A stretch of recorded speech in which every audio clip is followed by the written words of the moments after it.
வணக்கம். ஒரு நிமிஷம் யோசிச்சு பாருங்க. மத்தவங்கள நம்புறதே ஒரு பெரிய சவாலா இருந்தா, வாழ்க்கை எப்படி இருக்கும்? நாம பாக்குற ஒவ்வொருத்தரோட பார்வையிலயும், பேசுற ஒவ்வொரு வார்த்தையிலயும் ஏதோ ஒரு உள்நோக்கம் ஒளிஞ்சிருக்குன்னு தோணுனா எப்படி இருக்கும்? இன்னைக்கு நாம இந்த பாரனாய்ட் பர்சனாலிட்டி டிஸார்டர்ங்கிற ஒரு சிக்கலான உலகத்துக்குள்ள தான் போக போறோம். அத பத்தி ரொம்ப எளிமையா புரிஞ்சுக்க முயற்சி பண்ணலாம். சரி, நாம எதை பத்தியெல்லாம் பேச போறோம்னு ஒரு சின்னதா பாத்துடலாம். முதல்ல இது வெறும் ஒரு மனநிலை இல்ல, ஒரு பழக்க முறைன்னு பார்க்க போறோம். அப்புறம் ஆளுமை கோளாறுல இருக்கிற 3 முக்கிய வகைகள் என்னென்னு தெரிஞ்சுக்க போறோம். அதுக்கப்புறம் நம்மளோட முக்கிய தலைப்பான பிபிடி, அதாவது அந்த அவநம்பிக்கை நிறைந்த உலகத்துக்குள்ள ஆழமா போவோம். அடுத்து இதை எப்படி கண்டறியறாங்க, மத்த நோய்களுக்கும் இதுக்கும் என்ன வித்தியாசம்னு பார்த்துட்டு, கடைசியா நம்பிக்கையை எப்படி திரும்ப கொண்டு வருது, அதாவது சிகிச்சை முறைகளை பத்தி பேச போறோம். வாங்க ஆரம்பிக்கலாம். சரி, பகுதி 1க்குள்ள போலாம். இது ஒரு மனநிலை கிடையாது, இது ஒரு பழக்க முறை. ஆளுமை கோளாறுனா முதல்ல என்னன்னு பார்க்கலாம். பாருங்க, நம்ம எல்லாருக்குமே சில சமயம் சந்தேகம் வரும், சில நேரம் கவலை வரும் இல்லையா? ஆனா அந்த உணர்வு எப்போ ஒரு தற்காலிக மனநிலையில தாண்டி ஒருத்தரோட குணத்தோடவே கலந்து ஒரு ஆழமான பழக்க முறையா மாறுது, அந்த வித்தியாசத்தை புரிஞ்சுக்கிறது தான் முதல் படி. அப்போ ஆளுமை கோளாறுனா என்ன? இது ஒரு நீண்ட காலத்துக்கு ஒருத்தர் யோசிக்கிற விதம், அவங்க உணர்ற விதம், நடந்துக்கிற விதம் எல்லாமே ஒரு குறிப்பிட்ட முறையில ரொம்ப இறுக்கமா அமைஞ்சிடுறது தான். இது சும்மா ஒரு நாள் மனசு சரியில்லாம இருக்கிறதோ இல்ல ஒரு வாரம் கவலையா இருக்கிறதோ கிடையாது. இது ஒருத்தரோட குணாதிசயத்தோடவே பின்னி பிணைஞ்சு அவங்களோட இளமை காலத்துல ஆரம்பிச்சு அவங்க வாழ்க்கை முழுக்க உறவுகள், வேலைன்னு எல்லாத்துலயும் பெரிய சிக்கல்களும் உண்டாக்கும். சரி, இப்ப நாம 2வது பகுதிக்கு வந்தாச்சு. இதுல ஆளுமை கோளாறுகளோட 3 முக்கிய வகைகளை பத்தி பார்க்க போறோம். இத ஆளுமை கோளாறுகளுக்கான ஒரு மேப் அப்படின்னு கூட சொல்லலாம். ஏன்னா இதுல நிறைய வகைகள் இருக்கு. அதனால அதை எளிமையா புரிஞ்சுக்கிறதுக்காக நிபுணர்கள் இத 3 பெரிய தொகுதிகளா, அதாவது கிளஸ்டர்ஸா பிரிச்சிருக்காங்க. இப்ப நீங்க பாக்குற இந்த அட்டவணையில அந்த 3 வகைகளையும் பார்க்கலாம்.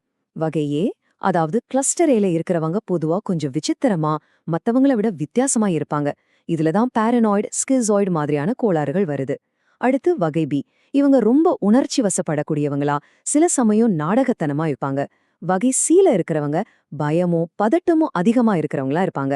நாம இன்னைக்கு முழுசா பார்க்க போற பாரனாய்ட் பர்சனாலிட்டி டிஸார்டர் இந்த வகையான கிளஸ்டர் ஏல தான் வருது. சரி, இப்ப நாம நம்மளோட மைய கருத்துக்குள்ள போலாம். அதாவது அந்த அவநம்பிக்கை நிறைந்த உலகத்துக்குள்ள. பாரனாய்ட் பர்சனாலிட்டி டிஸார்டரை பத்தி இன்னும் ஆழமா பார்க்க போறோம். இவங்கள பொறுத்த வரைக்கும் அவநம்பிக்கைங்கிறது வெறும் ஒரு உணர்வு கிடையாது, அதுதான் அவங்களோட யதார்த்தம். அப்போ பாரனாய்டு பர்சனாலிட்டி டிஸார்டர், அதாவது பிபிடினா என்ன? இது மத்தவங்க மேல ஒரு பரவலான ஆழமான அவநம்பிக்கையும் சந்தேகமும் இருக்கிற ஒரு நிலைமை. முக்கியமான விஷயம் என்னன்னா, எந்த ஒரு சரியான ஆதாரம் இல்லாவிட்டாலும் கூட மத்தவங்களோட நோக்கங்கள் எல்லாமே கெட்டதுதான்னு இவங்க உறுதியா நம்புவாங்க. இதோட அடிநாதமே ஒரு அசைக்க முடியாத அவநம்பிக்கை தான். ஒரு நண்பரோட பேச்சு, துணையோட செயல்னு எல்லாத்துலயும் ஒரு தீய நோக்கத்தை இவங்க மனசு தேடிக்கிட்டே இருக்கும். சரி, ஒருத்தருக்கு பிபிடி இருக்குன்னு எப்படி உறுதிப்படுத்துறாங்க? அதுக்கு சில அளவுகோல்கள் இருக்கு.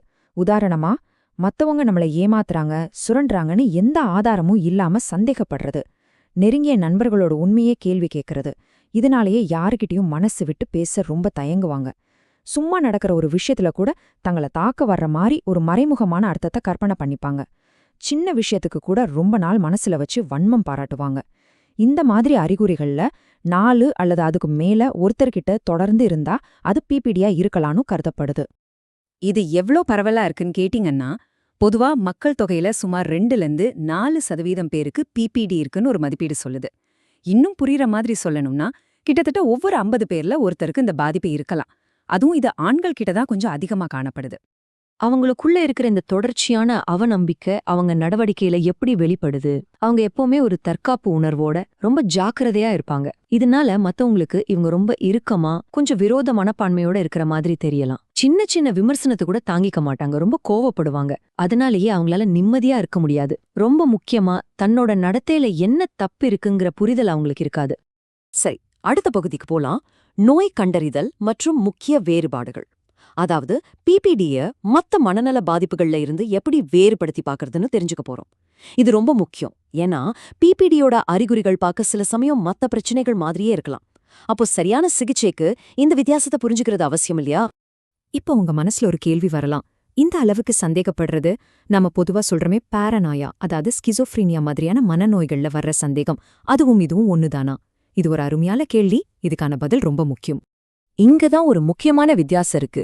பிபிடில அந்த சந்தேகம் ரொம்ப நாள் இருந்தாலும் அவங்களுக்கு பிரமைகள் எல்லாம் இருக்காது. அதாவது அவங்க யதார்த்தத்தோட தொடர்பை இழக்க மாட்டாங்க. அவங்கள பொறுத்த வரைக்கும் அவங்க சந்தேகப்படுறது சரிதான் நம்புவாங்க. ஆனா ஸ்கிசோஃப்ரீனியால அப்படி இல்ல.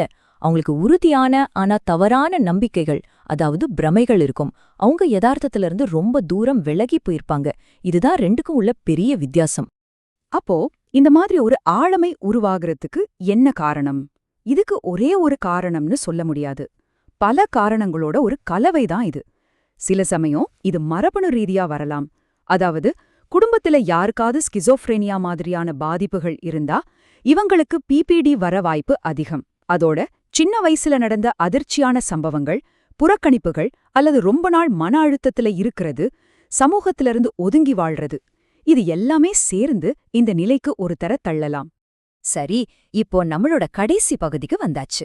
சிகிச்சை, அதாவது அந்த இழந்த நம்பிக்கைய எப்படி மீண்டும் உருவாக்குறது, இவ்வளவு சவால்கள் இருக்கிற ஒரு நிலைய எப்படி நிர்வகிக்கிறதுங்கிற பாதைய பத்தி இப்ப பார்க்கலாம். இதுக்கு முக்கியமான சிகிச்சை உளவியல் சிகிச்சை, அதாவது சைக்கோதெரப்பி தான். ஆனா இங்க ஒரு பெரிய முரண்பாடு இருக்கு. யோசிச்சு பாருங்க, ஒருத்தரோட அடிப்படை பிரச்சனையே அவநம்பிக்கையா இருக்கிறப்போ அவங்க எப்படி ஒரு சிகிச்சையாளரை நம்புவாங்க? ஒரு நம்பிக்கையான உறவை அந்த சிகிச்சையாளருக்கும் நோயாளிக்கும் நடுவுல உருவாக்குறது தான் இதுல இருக்கிற முதல் மற்றும் மிகப்பெரிய சவால். இதுக்கு அறிவாற்றல் நடத்தை சிகிச்சை, அதாவது சிபிடி, ரொம்ப உதவியா இருக்கும். அதோட குறிக்கோள்கள் என்னன்னு பார்க்கலாம். முதல்ல அவங்க மனசுல இருக்கிற அந்த தவறான நம்பிக்கைகளையும் விரோதமான எண்ணங்களையும் கண்டுபிடிக்கிறது. ரெண்டாவதா அந்த நம்பிக்கைகளுக்கு உண்மையிலேயே ஏதாவது ஆதாரம் இருக்கான்னு அவங்களே யோசிக்க வைக்கிறது. மூணாவதா மத்தவங்களோட எப்படி பழகிறது, எப்படி அவங்க உணர்வுகளை புரிஞ்சுக்கிறதுன்னு சொல்லிக் கொடுக்கறது. கடைசியா இது எல்லாத்தையும் செஞ்சு அந்த ஆழமா பதிஞ்சு போன அவநம்பிக்கைய கொஞ்சம் கொஞ்சமா குறைக்கிறது. இந்த மேற்கோள் இந்த சிகிச்சையில இருக்கிற மிகப்பெரிய புதிர ஒரே வரியில சொல்லுது. நம்பிக்கை சிக்கல்கள் சிகிச்சையை தொடங்குவதையும் பராமரிப்பதையும் கடினமாக்குகின்றன. இதுதான் உண்மை. குணப்படுத்துறதுக்கு முதல் படியே நம்பிக்கைதான். ஆனா நோயோட தன்மையே அந்த நம்பிக்கையை சிதைக்கிறது தான். அப்ப இதோட முடிவு என்ன? பிபிடி ஒரு நீண்டகால பிரச்சனைங்கிறதால இதோட விளைவுகளை உறுதியா கணிக்கிறது கஷ்டம். பாதிக்கப்பட்டவங்களுக்கு தங்களோட நடத்தையில இருக்கிற பிரச்சனைய பத்தின புரிதல் ரொம்ப குறைவா இருக்கிறதால முன்னேற்றம் ரொம்ப மெதுவாதான் இருக்கும். ஆனாலும் விடாம ரொம்ப நாள் சிகிச்சை எடுத்துக்கிட்டா கண்டிப்பா நல்ல முன்னேற்றத்தை அடைய முடியும். இறுதியா இந்த ஒரு கேள்வியோட இந்த பகுதியை நாம முடிச்சுக்கலாம். யோசிச்சு பாருங்க, உங்க யதார்த்தமே அவநம்பிக்கையால கட்டப்பட்டிருந்தா நீங்க எப்படி வேற விதமா நம்ப ஆரம்பிப்பீங்க? நீங்க உலகத்தை பாக்குற கண்ணாடியே அவநம்பிக்கையால செய்யப்பட்டிருந்தா நம்பிக்கைய நீங்க எப்படி பாப்பீங்க? இது பிபிடியோட மைய புதிர் மட்டும் இல்ல, இது புரிதலுக்கும் இரக்கத்துக்குமான ஒரு அழைப்பு.